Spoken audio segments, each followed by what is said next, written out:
بسم اللہ الرحمن الرحیم۔ مٹی کے ڈھیلوں کا استعمال اور ہماری غفلت۔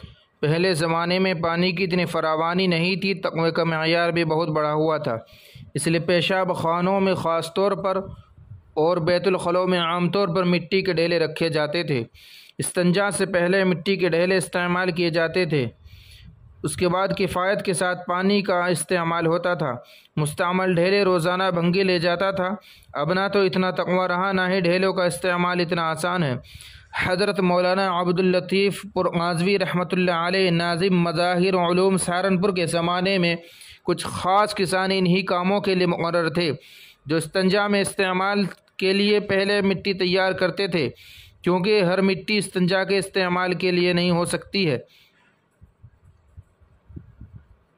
تیار شدہ مٹی کی بگھی جب مدرسہ آتی تھی تو حضرت مولانا سید عبداللطیف رحمۃ اللہ علیہ اس مٹی کا معائنہ فرماتے تھے۔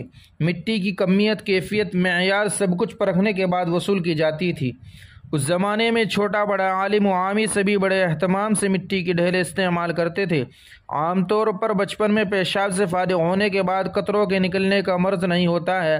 جوں جوں عمر پختہ ہوتی جاتی ہے، عضلات ڈھیلے پڑتے جاتے ہیں، تاکہ ایک وقت ایسا بھی آ جاتا ہے کہ مٹی کے ڈھیلے یا ٹیشو پیپر کا استعمال نہایت ضروری ہو جاتا ہے، اور عام طور پر خود انسان کو بھی پتہ نہیں چل پاتا ہے کہ پیشاب سے فارغ ہونے اور اٹھنے کے بعد قطرہ نکل چکا ہے۔ مظاہر علوم میں شروع ہی سے اکابر نے مٹی کے ڈھیلوں کا استعمال اپنے اوپر لازم رکھا ہے۔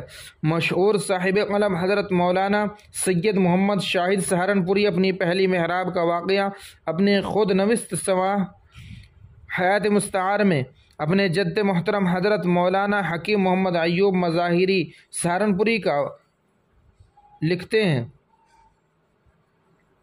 میرے دادا جان مرحوم جو میری ابتدا میں بہت اہتمام سے تراویح ادا کرتے تھے، ان کو کسی ذریعے سے معلوم ہو گیا کہ شاہد چھوٹا استنجا کرنے کے بعد مٹی کا ڈھیلا استعمال نہیں کرتا۔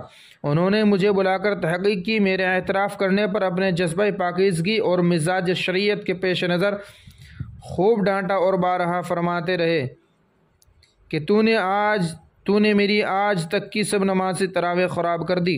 اور پھر انہوں نے بڑے غصے کے ساتھ بکس میں سے اپنا ذاتی پاجامہ نکال کر مجھے دیا اور تاکید کی کہ آج سے روزانہ تراویح کے وقت یہ پاجامہ پہن کر آیا کرو۔ حضرت مولانا باقر علی لکھیم پوری رحمۃ اللہ علیہ مظاہر علوم ہی کے فارغ تھے۔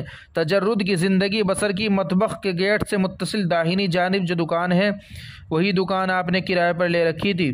طلباء کے کام آنے والی چیزیں، پوسٹ کارڈ وغیرہ برائے فروخت رکھتے تھے۔ آپ کی شکل حضرت مولانا مسیح اللہ خان جلال آبادی رحمۃ اللہ علیہ سے مشابہ تھی۔ اول وہلے میں اگر کوئی آپ کو اچانک دیکھ لیتا تو سمجھتا کہ حضرت جلال آبادی ہی ہیں۔ آپ کے تقوی اور تقدس کے بڑے واقعات اب بھی سہارنپور کے دیندار لوگوں کی زبانوں پر ہیں۔ حالانکہ آپ مظاہر علوم کے جوار میں رہتے تھے، جہاں بلا مبالغہ کئی درجن مساجد ہیں، لیکن ہر نماز کے لیے 1.5-2 کلومیٹر کے فاصلے پر مسجد کمنگران جاتے تھے۔ کمنگران مسجد ان کی مسجد میں ساری نمازیں اتنے اہتمام اور مشقت سے پڑھتے تھے۔ پڑھنے کی وجہ کسی نے معلوم کر لی تو جواب دیا کہ اس مسجد کے امام صاحب کے بارے میں مجھے تحقیق سے معلوم ہوا ہے، وہ استنجے میں مٹی کے ڈھیلوں کا استعمال فرماتے ہیں۔ اندازہ کیجیے عمر کے اس مرحلے میں ہے جب چلنا پھرنا دشوار ہو جاتا ہے، اٹھنا بیٹھنا مشکل ہو جاتا ہے۔ آپ اتنی دور نماز پڑھنے کے لیے صرف اس وجہ سے تشریف لے جایا کرتے تھے، ایک ہم ہیں، ہماری حالت ہے، تقوی خود ہم سے پریشان ہے، فتویٰ ہماری عادات اور ہمارے معمولات پر حیران ہیں۔ کیا طہارت اور کیا پاکیزگی، کیا سنت اور کیا مستحبات، ایک روٹین ہے، ایک عادت ہے، ایک فرض ہے جس کی تعمیل لابدی ہے۔ کون ہے جس کا دل نماز سے فارغ ہو کر مسجد ہی میں اٹکا رہے؟ کون ہے جس کا جسم تو مسجد سے نکل رہا ہو اور اس کا دل پھر بھی مسجد میں معلق رہے؟ کون ہے جس کو نماز کے آداب کی اس قدر رعایت اور خیال ہو؟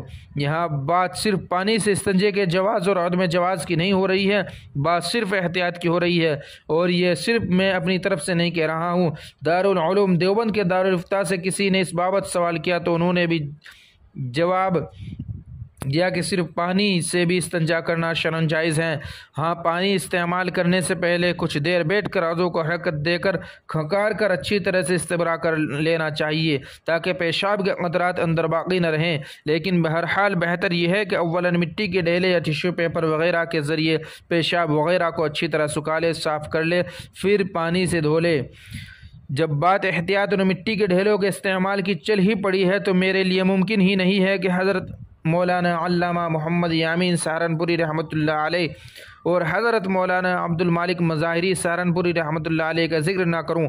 یہ دونوں حضرات پابندی کے ساتھ مٹی کے ڈھیلے استعمال فرماتے تھے، اور اگر کہیں کسی پروگرام یا کسی مدرسے میں امتحان وغیرہ کے لیے سفر میں جانا پڑا تو اپنے تھیلے میں اپنے ذاتی ڈھیلے رکھ کر جاتے تھے، کیونکہ ان حضرات کو بھی یہ بھی گوارا نہیں تھا کہ سفر میں بغیر ڈھیلوں کے استنجا کر لیا جائے، اور نہ ہی یہ گوارا تھا کہ کسی کے کھیت سے بغیر اس کی مالک کی اجازت کے مٹی استعمال کر لی جائے۔ میرے استاد حضرت مولانا اطہر حسین رحمۃ اللہ علیہ بھی اس باب میں بہت محتاط تھے۔ ان کی نماز والی لنگی ہمیشہ دفتر کی سیدری میں ایک کھونٹی پر لٹکی رہتی تھی، اور کبھی کبھی اگر کھونٹی پر لٹکی نہیں ملی تو جب مدرسہ آتے تو ان کے کاندھے پر دکھائی دی۔ ہر نماز سے پہلے آپ نماز کے لیے مخصوص لنگی زیبتاً فرماتے، نماز کے بعد پھر تبدیل کر لیتے۔ بالکل ایسا ہی عمل میں نے ضلع بجنور کے قصبہ افضل گڑھ کے مشہور عالم دین حضرت مولانا عبد الکریم مظاہری کے بارے میں سنا بھی اور کہیں لکھا بھی کہ وہ بھی نماز کے لیے ایک لنگی خاص رکھتے تھے۔